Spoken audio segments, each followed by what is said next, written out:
Richician. Hey YouTube, Richician84 here, and welcome to Q&A number 208. And as you can see, I'm back in my own place.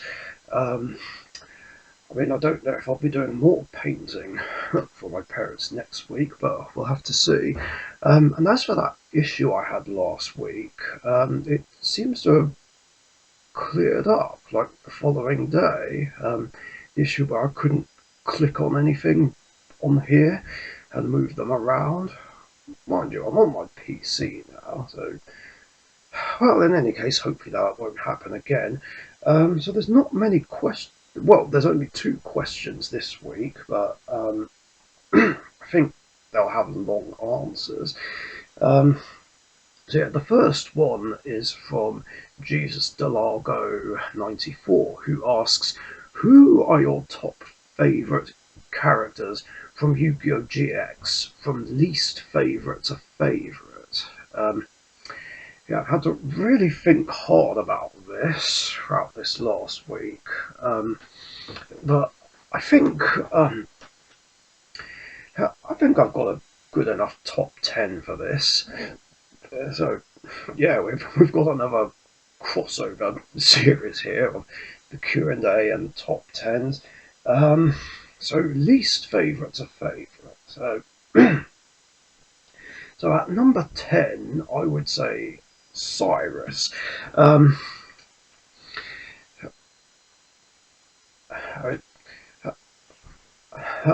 it was said that there was wasted potential on him, but I still think he's a pretty cool and decent character anyway. And I do like the Voids, even though they were a bit tough to build, although the laser support did help them a little bit and made them a lot better. And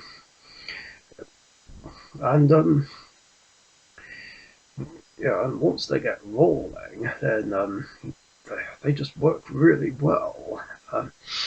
So it's not bad. I mean, again, there's no such thing as a bad deck. It just sucks that Voids get a lot of hate. Um, but, um, but yeah, he has had some great underrated moments throughout the series, I think, like beating Missy, standing up to those 2 Monarch guys with Hasselberry, defeating Hasselberry, and the Jinzo guy, whose name I can't remember. And I'd like to think he still did play a part in trying to find Jaden, even though it was Axel that basically brought him back after the whole Supreme King stuff. I don't know.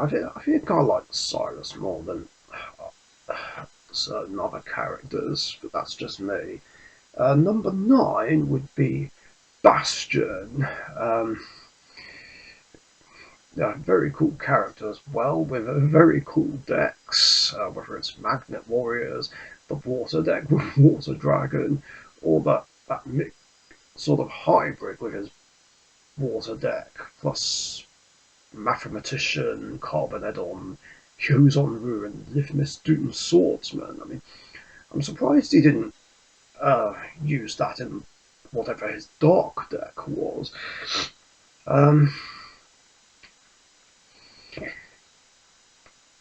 So, yeah. Highly intelligent as well, knowledgeable. Still a great duelist, but I think it's just a shame that he was just sort of treated badly by the writers, I guess. Like after losing to Jaden, didn't win any duels since. Well, except that one against that Obelisk Blue guy with the fire deck.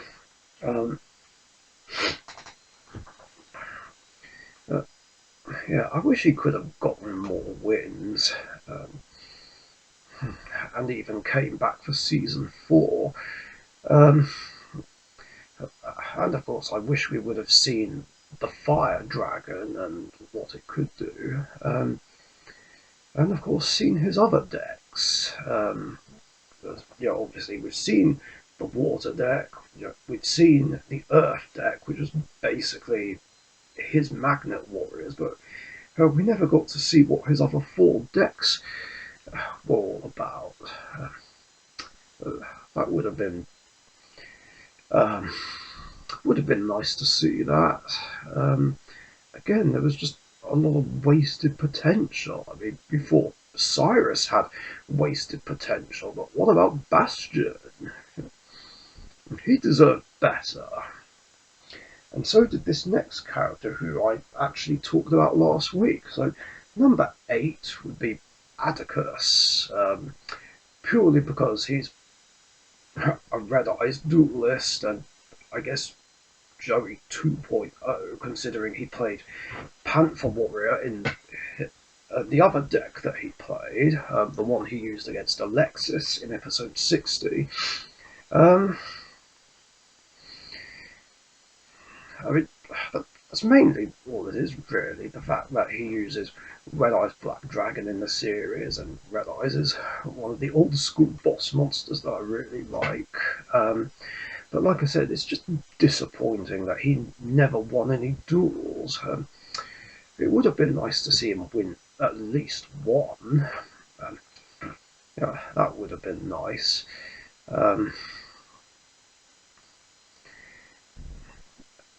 And he has a great personality as well.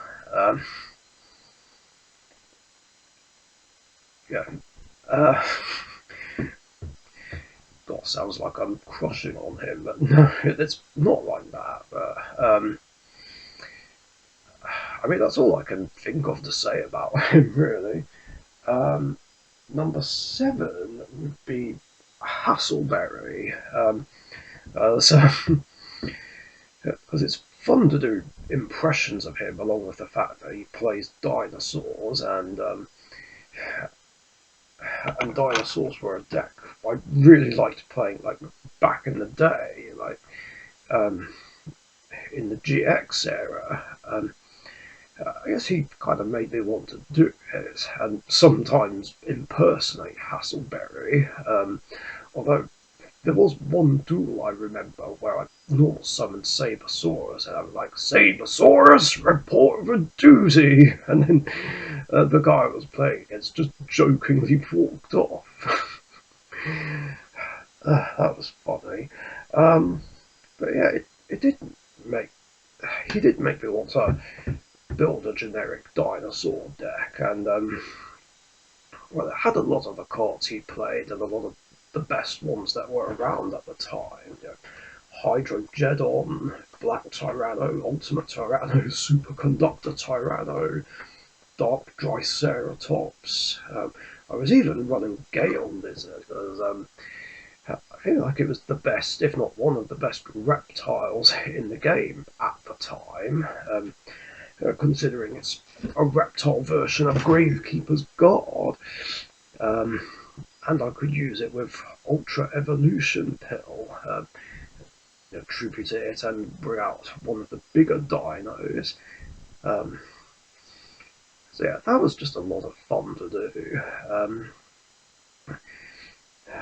And I even played the deck in a Pharaoh's Elite tournament once, and actually made top 4 with it. So, yeah, that was really awesome.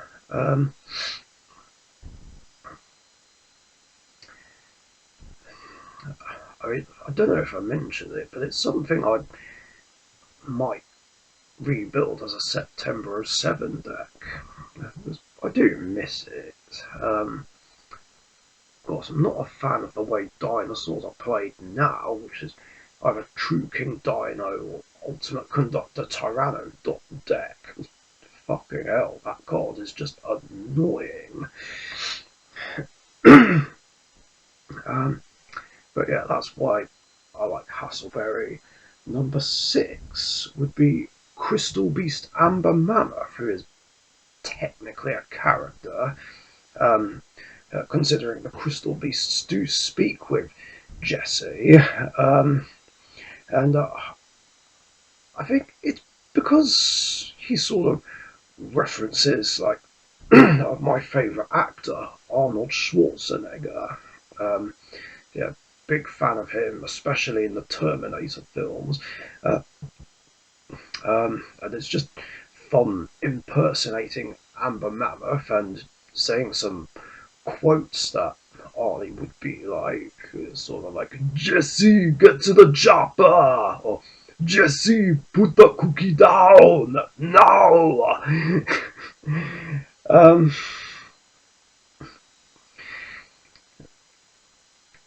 but, uh, yeah, that's really all there is to it. He's definitely a fan favourite, whether it's the character or the card. Number five, I would say Zane, because yeah, he's just a really cool, badass character, um, and one of the few rivals that the protagonist never beat. Well, like I said, I wish he and Jaden had a rematch and where Jaden beat him, um, but yeah, there is that. Along with that, has a very cool and strong deck with the cyber monsters, whether it was the cyber dragon stuff or the cyber dark stuff. Um, uh, and you know, cyber dragon, cyber twin, and cyber end are fan favourites. Well, well, I guess for everyone really. I mean, in my case, whether or not cyber dragon was played in my generic machines along with the fusions, or an actual cyber dragon deck. Um, I mean, that's really all there is to say about him. For number four, that would be Jesse, um, uh, described as Jaden with a southern accent. He's a very cool heroic character as well, wielding the crystal beasts, which are again an awesome fan favourite for everyone. It's one of my favourite GX archetypes and one of my favourite decks of all time. I mean, it's just a lot of fun playing those and building up to Rainbow Dragon. Um, whether I'm doing it or whether Jesse is doing it in the anime, um, it's always just a lot of fun to see. Number three, I would say, is Asta, another badass character, just wielding the Destiny heroes. Just a very cool character, very skilled, dresses nice as well. Um, and yeah, it's just another very cool heroic character as well. It's kind of a shame he never beat any major antagonists. Well, unless you count Sartorius' sister. Like, what's her name? Serena? Um, I know it's not Selena because that's the name of the Lunalight girl from Arc 5. Um, it's gotta be Serena. I mean, it's been a while since I've watched the episode, but yeah, I'm sure you guys know who I mean. But yeah, it was unfortunate that he lost against Sartorius, even though that's one of my favourite duels from GX, and also lost against Adrian. Um, and I must admit, though, it was a shock that Chaz beat Asta. Um, yeah, I was expecting Asta to win, but no. It was actually a surprising yet cool to see, and it's nice Chaz to like get one over a top duelist. Um,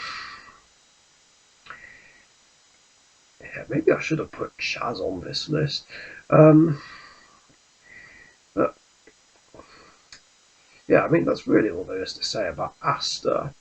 Number two would be Dark Magician Girl, because obviously, big Dark Magician fan. It was great that um, she made an appearance in the show um, and sort of played a mixture of spellcasters and Dark Magician Girl stuff. And that was also one of my top 10 favourite duels from GX. Although the only thing that disappointed me was that Dark Magician wasn't summoned, or Dark Eradicator Warlock. I was hoping they would be, considering Dark Magician's my favourite card. And at the start of the Shadow Rider arc, there was a bit of a theme where the structure deck ultras from the first structure decks were being showcased. First Red Eyes Darkness Dragon, then Vampire Genesis. I would have thought Dark Eradicator Warlock would show up here, but it didn't, which is a shame because I would have rated that duel a lot higher. Um,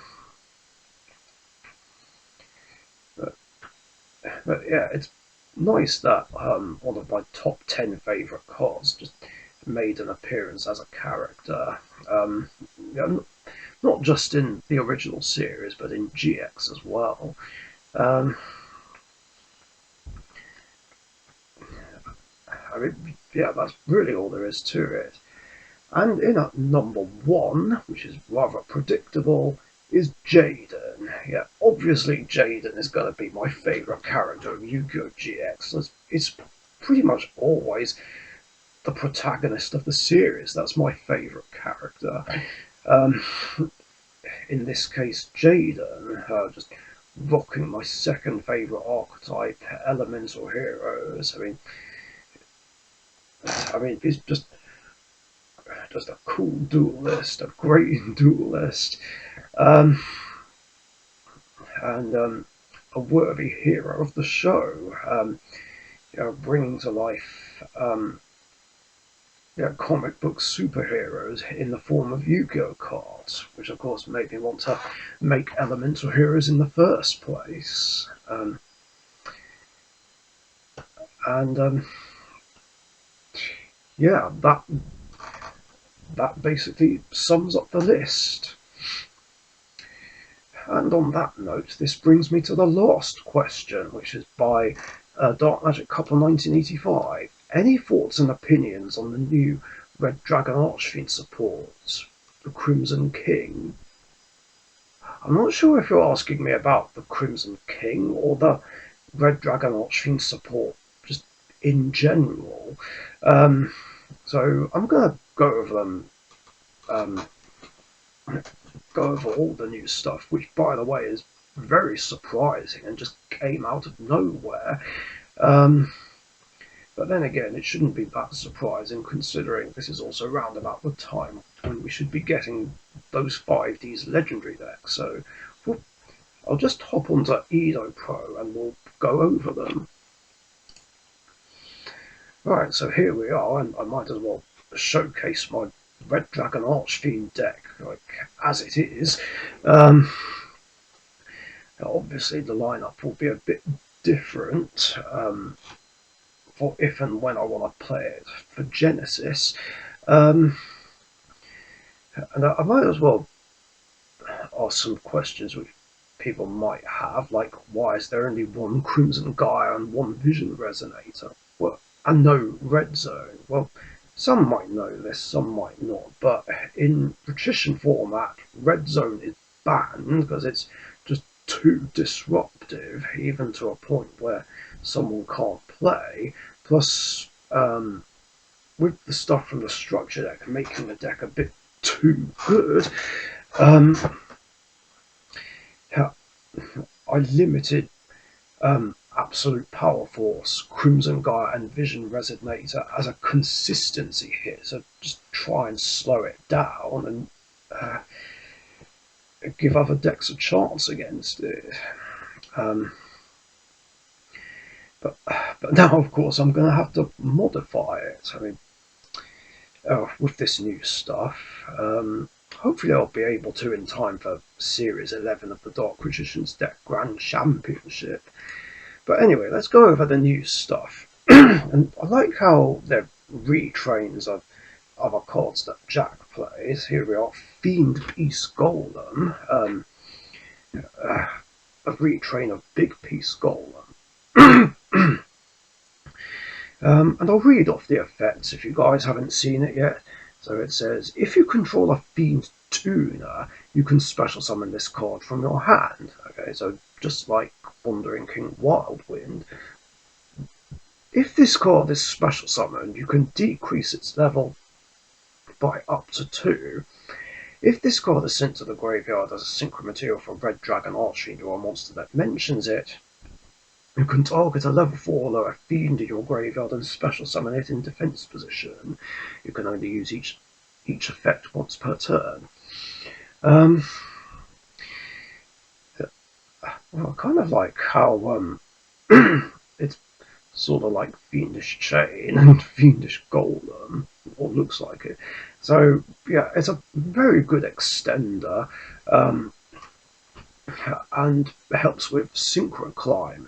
So yeah, a very good card, a very, very good card. I like it. Let's see. Yeah, this doesn't mention Red Dragon Archfiend. So I was trying to think why you'd want to decrease its level though, because you can't use its second effect if you use it to go into Red Rising Dragon. So there doesn't seem to be much point trying to lower its level really. But all the same, it's still a great card. Then Power Vice Dragon, the counterpart of Vice Dragon. A Red Dragon Archfiend that was synchro summoned using this card as material cannot be destroyed by battle. So I'm assuming it does need to be like actual Red Dragon Archfiend, not this or this, just cards whose name are treated as it. Yeah, I don't know if that will come up or not, but we'll see. You can only use each of the following effects of Power Vice Dragon once per turn. If you control no monsters, or all monsters you control are Dark Synchro monsters, you can special summon this card from your hand. If this card is special summoned, you can add a Resonator monster from your deck to your hand. Also, you cannot special summon from the extra deck for the rest of the turn except Dark Synchro monsters. That's not much of a drawback, is it?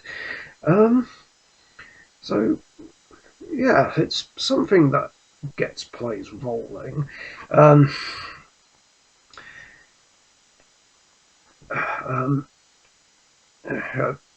Easy non-tuner setup, searches for a resonator, yeah, making it a monster card version of Resonator Call.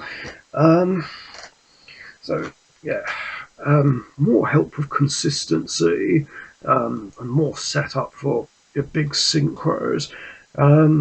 Yeah, definitely a very good card as well.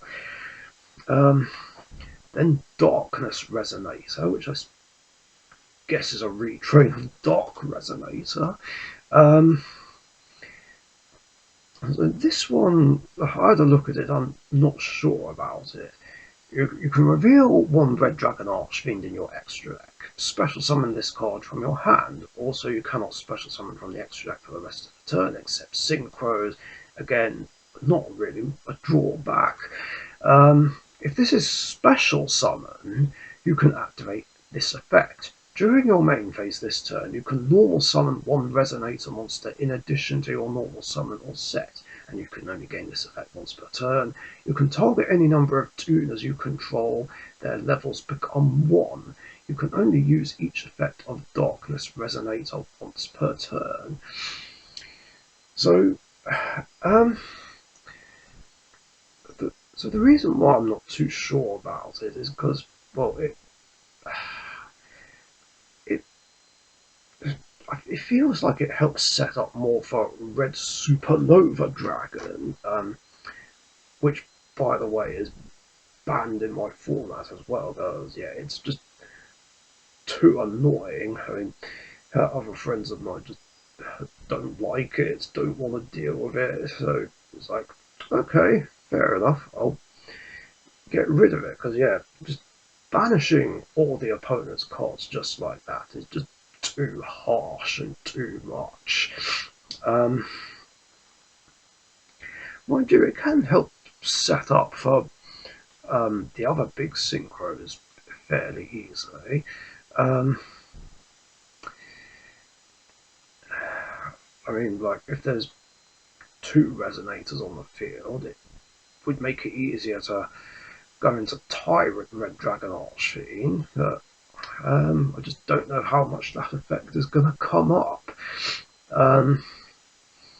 But still, again, it helps set up. It's also an extender, so for what it is, it's still pretty good. Well, I don't know how many copies I'm going to run. Then again, I don't know how many copies of any of these I'm going to run or what to drop. So that's a tricky one.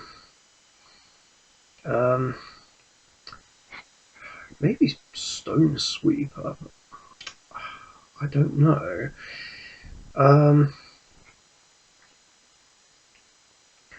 and don't worry, King Calamity is also banned in my format because of how obnoxious it is. Although, that being said, I probably will play it in my Genesis version of this deck, because, well, it is allowed, and it would replace Beals, because for some reason Beals is 100 points in Genesis. Although I think I know why. I think it was because of loops and other ridiculous bullshit. I'll come to the Crimson King in just a minute. There's also a spell and a trap. So Crimson Call. So this is basically a warrior returning alive for fiends, basically. So add one level 4 or lower fiend monster from your graveyard to your hand, or if you control Red Dragon Archfiend or a synchro monster that mentions it, you can add the monster from your deck instead. Okay, I like it. And also, if your Assault Mode monster or Red Dragon Archfiend attacks at the end of the damage step, you can banish this card from your graveyard. That monster can make a second attack in a row, and you can only activate one Crimson Call per turn. So, yeah, again, very good, very solid. Recycling power, more search power, and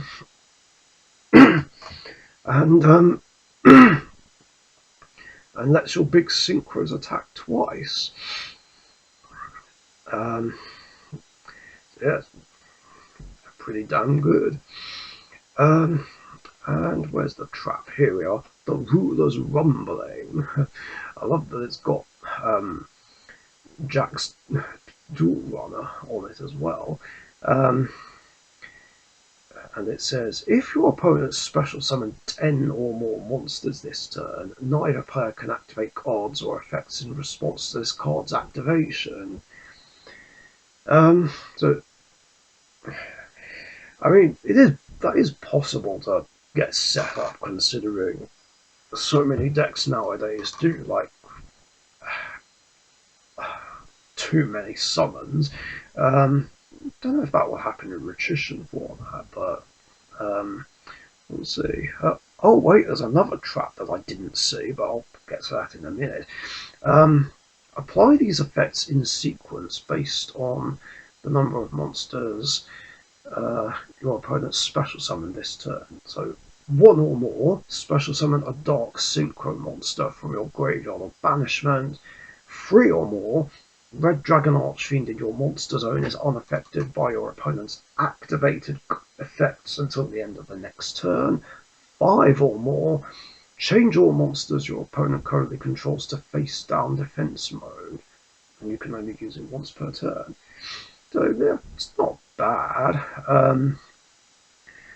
Don't know if it will be able to go off, but when it does, it could be pretty good. But I feel like it might just be a one-off. Um, so what's this one? Champion's Pulse. Yeah, I didn't see that one before. Activate one of these effects. During your opponent's battle phase, your opponent gains 1,000 life points, then ends the battle phase. Or when your opponent activates a monster effect while they control more cards than you do, special summon one Red Dragon Archfiend or Hot Red Dragon Archfiend from your extra deck or graveyard, and if you do, negate that activated effect. And if you do that, destroy that monster. I mean, it's not bad, I guess. I mean, I'm not sure I like the idea of giving the opponent a grand if I want to use that first effect, but I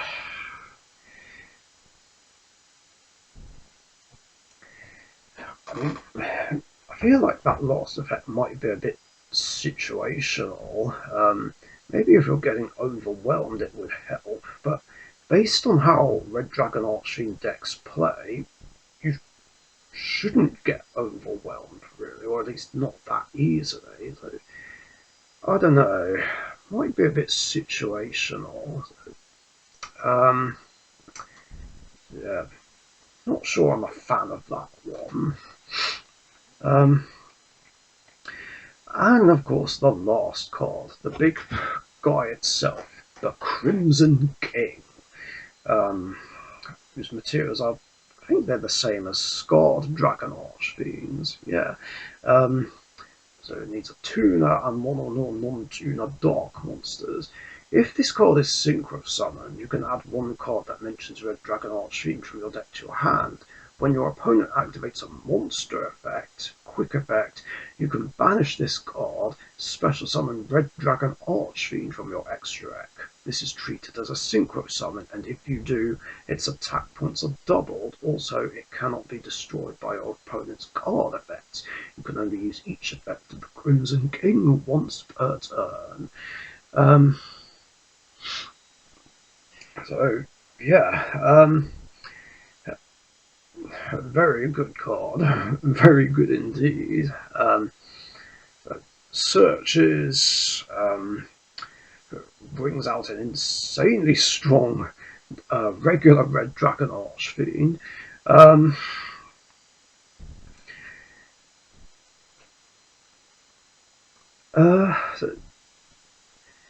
yeah, just basically another version of Scarred Dragon Archfiend, but it's hard to say which is better. Maybe this card, I don't know, but again, I don't know how many copies I'm going to play. I mean, it's really tricky. I mean,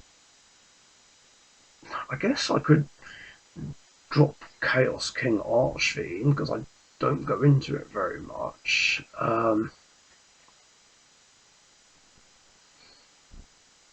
guess maybe Beals as well because I don't want to drop anything else from here. I still want the options of the other cards, including Scarlight Red Dragon Archfiend and Hot Red Dragon Archfiend.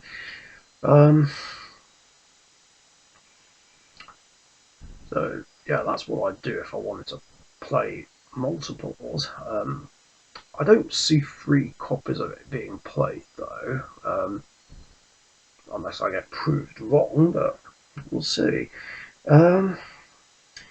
So yeah, very good solid support overall anyway, including the Crimson King itself. But I don't know how to incorporate the main deck stuff in just yet, so I'll have to come back to that. And yeah, that's it for questions in this episode, so only 2. but they needed long answers. So yeah, thank you guys for your questions, very cool ones as always. And if you've got any other questions you want to ask me, post them in the comments section down below. And remember, I do these episodes every Wednesday afternoon or evening UK time, so be sure to get your questions in before then so that you don't miss out. Thanks again, stay safe, and I'll catch you guys later. See ya. Thank you very much for watching. Be sure to subscribe to the Richician YouTube channel.